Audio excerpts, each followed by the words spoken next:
My dear students, in this session we are going to discuss a DI set from CMAT 2021, and this DI set is a pie chart based set. The value of exports represents the angle corresponding to each country in the pie chart. So the values that are given in the pie chart, those are the angles. These are the angle values. And we know in a pie chart total circle है 360 degrees, total sum होगा सारे के सारे angles का, और respective angles हमें given है. For example USA के लिए दैट एंगल इज 54, और जितना बड़ा एंगल होगा उतना बड़ा शेयर होगा in the global exports, because angles represent the value of exports. First question is by how much does the value of exports of Japan exceed that of Australia. Japan and Australia के लिए, Japan, for Japan the angle is 45 degrees, for Australia the angle is 18 degrees. So the difference between Japan and Australia is that of 27 degrees. 27 degrees. Total is 360 degrees, so 27 upon 360. That will be the difference in terms of fraction ratio. Or total global exports is $144,000. So difference will be 27 by 360 into 144,000. So if we cancel it by 9, 3 times जाएगा 40, 0 से 0 चला गया, 4 से this will be 3600, 3600 into 3, this will be $10,800 billion. So answer will be $10,800 billion, option A. But क्या इतना ऐसा करने की जरूरत थी इस क्वेश्चन में? जैसे ऑप्शंस गिवन है, clearly we know that Japan और ऑस्ट्रेलिया का difference, angle difference is 27 degrees, which is less than 10% of 360, less than 36 degrees, 10% से कम है, isn't it so? और अगर 10% से कम है तो जो हमारा आंसर है that will also be less than 10% of 1,44,000, यानी कि less than 14,400 billion. So the only option that is less than 14,400 billion is option A. तो clearly that will be the answer without a doubt. और कुछ भी करने की इस question में जरूरत ही नहीं है. ठीक है, next question, question number 2. The ratio of the value of exports between total exports of USA and Japan to the total exports of Australia and France. तो USA और जापान का टोटल एक्सपोर्ट्स का एंगल कितना है? 54 and 45. तो USA plus Japan will be 99 degrees. So clearly अगर 99 degrees आ रहा है तो there is a high probability that option will be इधर 2 और 3, 11:5 और 9:5. बट क्योंकि कुछ वैल्यूज फ्रैक्शन में भी गिवन है, बट ऑस्ट्रेलिया जापान की वैल्यूज फ्रैक्शन में है कि नहीं है? 18 है ऑस्ट्रेलिया के लिए और फ्रांस के लिए वैल्यू है 27. तो 18 plus 27 is 45.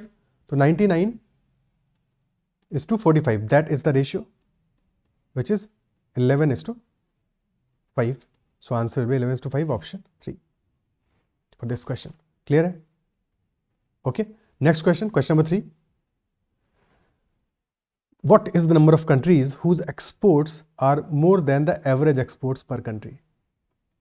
We have to assume that others is a single country. And कितनी कंट्रीज हैं टोटल? अब देखो एक कंट्री का तो वैल्यू हमको गिवन ही नहीं है, सम तो पता है हमको. ठीक है, कितनी कंट्रीज है? 1 2 3 4 5 6 7 8 9 10 11, क्योंकि इधर को भी एक ही कंट्री मानना है, तो टोटल 11 कंट्रीज आर देयर. तो एवरेज एक्सपोर्ट्स कितना हो जाएगा? दैट विल बी 360 डिग्रीज है टोटल. हम डिग्रीज में ही कैलकुलेट कर लेंगे, हमें एक्सपोर्ट से मल्टीप्लाई करने की जरूरत नहीं है, क्योंकि हमें एवरेज से मतलब है, हमें अल्टीमेटली एवरेज से मतलब है. ठीक है, तो डिग्रीज से अगर हम एक प्रपोर्शन में निकाल लें कि कितना degree should be the average value, तो उससे भी बेटर आइडिया लगेगा. टोटल है 360 डिग्रीज डिवाइडेड बाई 11, क्योंकि 11 कंट्रीज है, तो ये कितना आ जाएगा? 11 3 ज़ा 33 बचा 30, 11 2 ज़ा 22, तो 32.7 के आसपास की वैल्यू आएगी. ठीक है, approximately 32.7 degrees. So definitely USA is greater than that. तो एक तो कंट्री आ गई यूएसए हमारी, which is greater than that. Japan is also greater than that, 32.7. Germany is also greater than 32.7. And then Russia is also greater than 32.7. And others as a country is also greater than 32.7. Okay. So there are 5 countries for sure, but we do not know for this value. और exactly देख के identify भी नहीं कर सकते, क्योंकि 27 है France बगल में, तो उससे तो बड़ा वैल्यू है. This is definitely greater than 27 for sure. Less than 41.4 also, but exactly कितना है वो नहीं पता, 32.7 से कंपेयर करना है. So we'll have to calculate this value, because अगर ये हमारा आंसर हुआ तो answer will be 6, otherwise 5 answer होगा, तो इसको चेक तो करना पड़ेगा. 54 plus 45 is 99, plus 41.4, so that is 140.4. इधर पे this is others is 50.4 plus 19.8 यानी 50.2 plus 20 70.2, 88.2, 89 plus 37 that is 126. तो रशिया तक का वैल्यू, अदर्स से रशिया तक का value that is 126. Now India, China, France, that is 16 plus 19 35, 36 and 27 that is 63. So total value आ रहा है 0.4, 6 plus 3 9, 329.4 और टोटल है 360. तो सब्ट्रैक्ट करेंगे 360 में से 329.4. So this will be 30.6, which is less than 32.7 degrees. So definitely less than average है. So answer will be 5, option 2. Is it clear?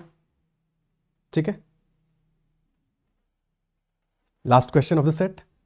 Question number 4. What is the value of total exports of USA and France as a percentage of total exports of Japan, China, Russia and Hong Kong? तो USA and France 54 degrees for USA, 27 degrees for France. Degrees से ही हम निकाल लेंगे, हमें ऐसे absolute values की जरूरत नहीं है क्योंकि डिग्रीज से ही कंपैरिजन हो जाएगा, रेशियो ही तो है percentage. USA plus France is 54 plus 27 81 degrees.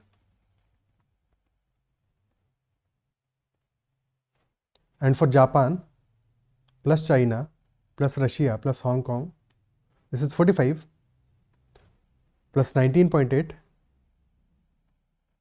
Okay, so this is 45 plus 19.8 which is 64.8, 64.8, 65.6 plus 30, 95.6 plus 7, 102.6, 103.4 plus 19. So that is 122.4 degrees. Now we have to identify कि 81 degrees 122.4 degrees का कितना proportion होगा. 81 upon 122.4. ठीक है, तो अगर एक डेसिमल यहाँ से हटा दें तो this will becomes 810 divide by 1224. ठीक है, और क्या कर सकते हैं, 3 से तो जा रहा है, 9 से भी जा रहा है, तो अगर और सिंप्लीफाई करें इसको this will becomes 90 upon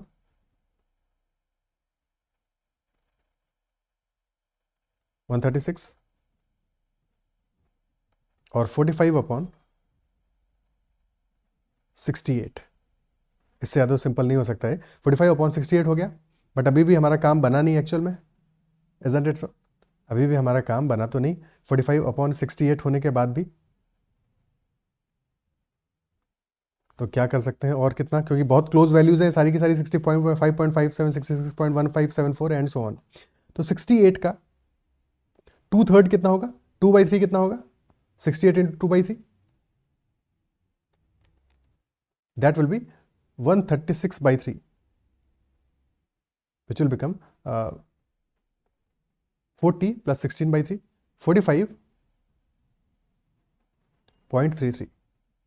So 45.33, this value is 45.33 is 66.666%.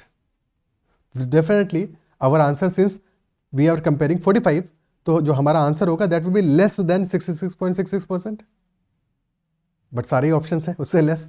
Okay, तो 0.33 हमें और कम करना है, इसमें 0.33 और कम करना है. 68 का 1% इज 0.68, तो 0.5% विल बी 0.34. अगर 0.5% सब्ट्रैक्ट कर दिया इसमें से, सो 66.166%, and that will be less than 45, slightly less than 45, यानी 44.99 आ जाएगा. और हाँ, क्योंकि हमें 45 के लिए कैलकुलेट करना है, तो that will be slightly higher than 66.166. तो definitely answer will be option 4. Option 4 हमारा आंसर हो जाएगा इस केस में. Is it clear? ठीक है, अच्छा सवाल था एक्चुअल में, बिकॉज इसमें एग्जैक्ट कैलकुलेशन करने के लिए थोड़ा सा टाइम लगेगा. क्या इसको अप्रिशिएट कर पा रहे हो, समझ पा रहे हो?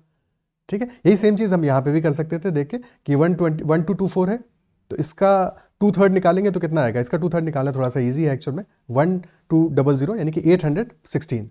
816 इज 2/3 ऑफ दिस वैल्यू, और 810 के लिए हमें बात करनी है. ठीक है, 1% कितना होगा, 1% 2/3 यानी कि 66.67%. 66%, दैट इज 816, और 1% विल बी 12.24,